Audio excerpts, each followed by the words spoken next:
আসসালামু আলাইকুম। প্রিয় দর্শক, আপনাদের নিশ্চয়ই দুদিন আগের একটা খবরের কথা মনে আছে। খবরটা কী ছিল? খবরটা এমন ছিল যে বাংলাদেশ রাশিয়া থেকে তেল কিনতে চায় এবং রাশিয়া থেকে সেই তেল কেনার ব্যাপারে যুক্তরাষ্ট্র বাংলাদেশকে অনুমতি দিয়েছে 60 দিনের জন্য, মানে 2 মাসের জন্য, যে 2 মাস সময়ের মধ্যে তোমরা রাশিয়া থেকে তেল কিনতে পারো। আপনাদের মনে একবার প্রশ্ন হয়নি যে তেল কিনবে বাংলাদেশ, বেচবে রাশিয়া, অনুমতি দেবে যুক্তরাষ্ট্র? কেন? যুক্তরাষ্ট্র কি আমাদের মালিক? আমরা কি আমাদের সমস্ত কিছু যুক্তরাষ্ট্রের কাছে বন্ধক দিয়েছি? যুক্তরাষ্ট্র না চাইলে কি আমাদের তেল কেনার কোনো অধিকার থাকবে না? যুক্তরাষ্ট্র যা বলবে আমাদের কি তাই শুনতে হবে? যদি এমন হয় যে অন্য একটা দেশ আমাদের দেশের উপর এই ধরনের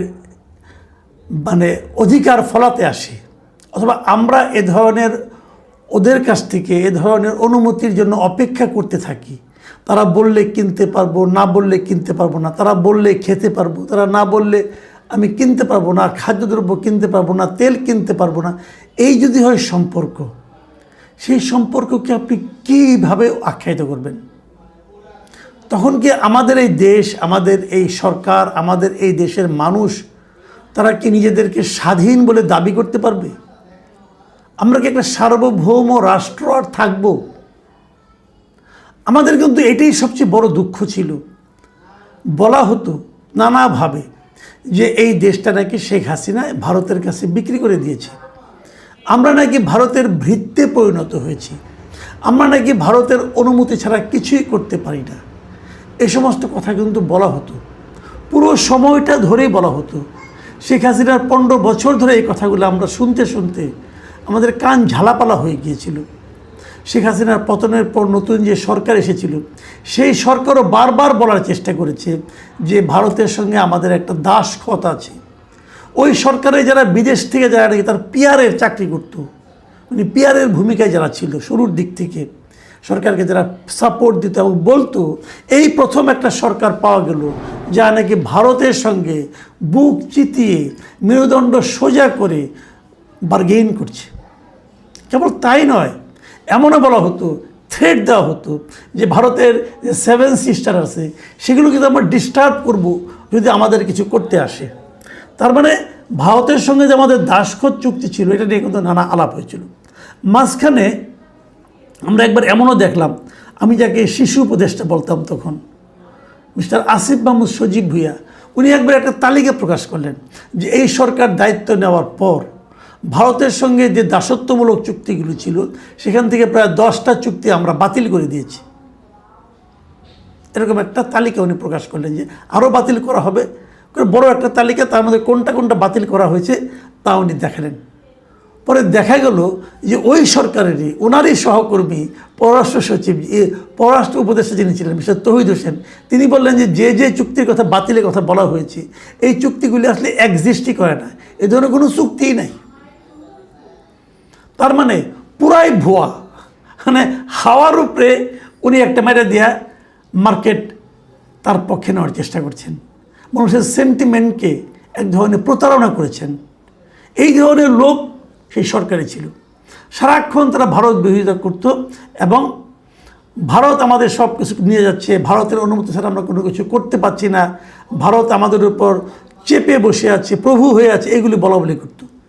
কিন্তু তারা এই সময়ে, এই 1.5 বছরে একটাও দেখাতে পারেনি যে ভারতের সঙ্গে বাংলাদেশের কী কী চুক্তি শেখ হাসিনা করেছিল যে নাকি দাসত্বমূলক এবং যেগুলো নাকি তারা বাতিল করে দিয়েছে। তারা কিছুই বাতিল করেনি। যে চুক্তির কথা আমরা খুব বলা বলি হতো যে আদানি থেকে বিদ্যুৎ আনি আমরা, সেই বিদ্যুৎটা দাসত্বমূলক, এবং ওই সরকার দায়িত্ব নেওয়ার পর প্রথম যে ঋণটা টাকাটা পরিশোধ করেছে এটা কিন্তু আদানিটা শোধ করেছে। এই হলো আমাদের সরকারের অবস্থা। 1.5 বছর তারা ওই চুক্তিটা রিভিউ করতো, বাতিল করতো, কিচ্ছু করেনি। এই যদি হয় বাস্তবতা, তখন এই সরকার, ওই সরকার, ওই অন্তর্বর্তীকালীন সরকার, তারা একদম ক্ষমতা থেকে নেমে যাওয়ার ঠিক 3 দিন আগে যুক্তরাষ্ট্রের সঙ্গে একটা চুক্তি করেছে, এগুলো বাণিজ্য চুক্তি। এবং সেই বাণিজ্য চুক্তির নন ডিসক্লোজার বাণিজ্য, মানে ওই চুক্তিটা কী করেছে, তারা যাওয়ার আগে একদিনের জন্য প্রকাশ করেনি। আমাদের সরকার এখনও আনুষ্ঠানিকভাবে সেই চুক্তিটা কিন্তু প্রকাশ করেনি। বিভিন্নভাবে ওদের যুক্তরাষ্ট্রের বিভিন্ন নথি থেকে, বিভিন্ন থেকে আমরা চুক্তি সম্পর্কে কিছু কিছু জানতে পেরেছি। এই যে আমি বললাম যে রাশিয়া থেকে তেল কিনতে যুক্তরাষ্ট্রের অনুমতি লাগবে, এটা কিন্তু ওই চুক্তির কারণে। যে চুক্তিটা এই অন্তর্বর্তীকালীন সরকার, যা নাকি বুক চিতিয়ে ভারতের বিরুদ্ধে যুদ্ধ করতে চায় এবং যা নাকি বলতে চায় ভারত আমাদের দাসত্বর মধ্যে আবদ্ধ করেছিল, দাসত্ব চুক্তি ভারতের সঙ্গে শেখ হাসিনা করেছিল, যে চুক্তির একটাও তারা বাতিল করতে পারেনি অথবা দেখাতেও পারেনি কোন চুক্তিগুলো, এবং বাতিলের নামে যেগুলো তারা বলেছিল সেগুলো পুরো ভুয়া ছিল এবং তাদের লোকজনই বলছে এরকম কোনো চুক্তি নাই। সেই সরকার যুক্তরাষ্ট্রের সঙ্গে যে চুক্তিটা করেছে, সেই চুক্তি থাকার কারণে আমি এখন অন্য কোনো দেশ থেকে কোনো পণ্য কিনতে হলে যুক্তরাষ্ট্রের অনুমতি লাগবে। এর চেয়ে বড় দাসত্বের শৃঙ্খলে এই জাতি, এই দেশ অতীতে কখনো পড়েছিল এটা আমার জানা নেই। এবং এই দাসত্বে কে ফেলে গেল? আমাদের অন্তর্বর্তীকালীন সরকার। সেই চুক্তি যুক্তরাষ্ট্রে স্বাক্ষরিত হয়েছিল এবং সেই চুক্তিতে কী কী আছে আমি একটু আপনাদেরকে পড়ে শোনাতে চাই। দেখুন, এই চুক্তিতে বড় দাগে যেগুলো আছে মোটামুটি কয়েকটা আমি বলি। যে বাংলাদেশকে যুক্তরাষ্ট্র থেকে 14টি বোয়িং উড়োজাহাজ কিনতে হবে। মানে আপনার পছন্দ হোক বা না হোক, বোয়িংই কিনতে হবে। আপনি এয়ারবাস কিনতে পারবেন না অথবা অন্য কোনো কিছু কিনতে পারবেন না, আপনাকে 14টা বোয়িং আপনাকে উড়োজাহাজ কিনতে হবে। ওরা যে দাম বলবে সেই দামে কিনতে হবে। আচ্ছা, 15 বছরে $1500 কোটি জ্বালানি কিনতে হবে আপনাকে। আগামী 15 বছরে $1500 কোটি জ্বালানি কিনতে হবে এবং ওরা যে দাম বলবে সে দাম, আপনার বার্গেন করার কোনো স্কোপ নাই। যুক্তরাষ্ট্রের জ্বালানির দাম তো কাতারের চেয়ে, কুয়েতের চেয়ে অথবা সৌদি আরবের জ্বালানির চেয়ে বেশি হবে, কোনো সন্দেহ নাই। আপনাকে ওই বেশি দামেই কিনতে হবে। প্রতি বছর $350 কোটি কৃষি পণ্য আমদানি করতে হবে যুক্তরাষ্ট্র থেকে।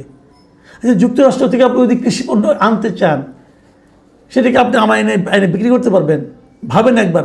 ধরেন যুক্তরাষ্ট্রে কিন্তু গোলালু হয়, যুক্তরাষ্ট্রের আলু আইনাকে আমাদের বাজারে বিক্রি করতে পারবেন আপনি? যুক্তরাষ্ট্রে আমাদের এখানে আলু মৌসুমের সময় 20 টাকা পর্যন্ত কেজিতে নেমে আসে। 20 টাকা মানে ওদের 20 সেন্ট। ওই টাকা আপনি যুক্তরাষ্ট্রে আলু পাবেন, আবার সেটা এত দূর থেকে পরিবহন করেন পাবেন, কিন্তু আপনাকে কিনতে হবে। কেনার পর আপনি কী করবেন? আপনি নিয়ে ফেলাই দেন অথবা যা ইচ্ছে তাই করেন, কিন্তু আপনাকে কিনতে হবে। তাহলে আপনি যদি $350 কোটি আলু অথবা অন্য কোনো কৃষি সামগ্রী, আপনাকে কৃষি সামগ্রী কিনতে হবে $350 কোটি কিনে সেগুলো না আপনার বাজারে বিক্রি করতে পারবেন? তাহলে কী করবেন? লসে বিক্রি করবেন, আপনার টাকাটা লস হবে। সামরিক সরঞ্জাম ক্রয় বৃদ্ধি করতে হবে, আপনাকে আরও বেশি বেশি অস্ত্র কিনতে হবে। কোত্থেকে? যুক্তরাষ্ট্র থেকে। আপনি সামরিক সরঞ্জাম কিনা কী করবেন? আপনি কার সঙ্গে যুদ্ধ করবেন? গত 50 বছরে বাংলাদেশের সামরিক সরঞ্জামের কী ব্যবহার হয়েছে বলেন? এই সামরিক সরঞ্জাম দিয়ে আমাদের সেনাবাহিনী কার সঙ্গে যুদ্ধ করেছে? কি প্রয়োজন আমাদের? আমাদের যুদ্ধ হলে কার সঙ্গে যুদ্ধ করবো আমরা? আমাদের আশেপাশের মধ্যে কী রাষ্ট্র আছে? ভারত আছে, মিয়ানমার আছে এবং চীন আছে। এদের কার সঙ্গে যুদ্ধ করতে পারবো আমরা? কত অস্ত্র আমাদের কিনতে হবে এবং এই অস্ত্র কেনার যে বিপুল ব্যয়, এটা কি আমাদের জন্য কোনো উন্নয়নমূলক কাজ হবে? এটা আপনাকে করতে হবে। তারপর কিছু নির্দিষ্ট দেশ থেকে সামরিক সরঞ্জাম ক্রয় সীমিত রাখার চেষ্টা করতে হবে। মানে আপনি যদি কিছু কিনতে চান, আপনি অনেক কম দামে চীন থেকে কিনবেন অথবা ভারত থেকে কিনবেন, সেটা আপনি পারবেন না, আপনাকে ওনার কাছ থেকে কিনতে হবে। তো এইগুলো আরও অনেকগুলো বিষয় আছে যেগুলো করতে হবে। বিনিময়ে আমরা কী পাবো? আমরা পাবো হলো যে বাংলাদেশের পণ্য পাল্টা শুল্ক 20% থেকে 19% কমিয়ে আনা হবে। আগে 20% ছিল, এটা কমিয়ে 1% মাত্র কমবে। আমাদের পণ্য যেগুলো আমরা পাঠাই, আমরা কী পরিমাণ পণ্য পাঠাই ওখানে? আমরা ওখানে এর আগে $6 বিলিয়ন পণ্য পাঠাতাম, আর যুক্তরাষ্ট্র থেকে আমদানি করতাম $2 বিলিয়ন সমমূল্যের পণ্য। এখন ওই 2 বিলিয়নের মধ্যে কি কৃষি পণ্য ছিল? ছিল না। কিন্তু আপনাকে $350 মিলিয়ন কৃষি পণ্য কিন্তু আপনাকে কিনতে হবে রে ভাই। তাহলে আপনি কিভাবে করবেন? আর আপনাকে আরেকটা বড় জিনিস আপনাকে মাথায় রাখতে হবে যে এই চুক্তিতে যদি আপনি করেন তাহলে আপনি বিদেশের কাছ থেকে কোনো কিছু কিনতে পারবেন না, কিন্তু হলে যুক্তরাষ্ট্রের অনুমতি লাগবে।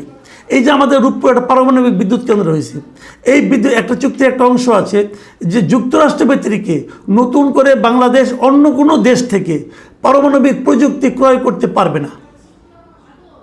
তার মানে আমার যে রূপপুরের যে পারমাণবিক চুল্লি আছে, যেটা পারমাণবিক উৎপাদন আমরা করব বিদ্যুৎ আগামী বছর থেকে শুরু হওয়ার কথা, সেখানে তো আমরা পুরো জিনিসটাই তো আমরা রাশিয়ার থেকে কিনেছি, ওর কাঁচামালও রাশিয়ার থেকে আসবে, তাহলে ওটা তো আমি যুক্তরাষ্ট্র না বললে কিনতে পারবো না।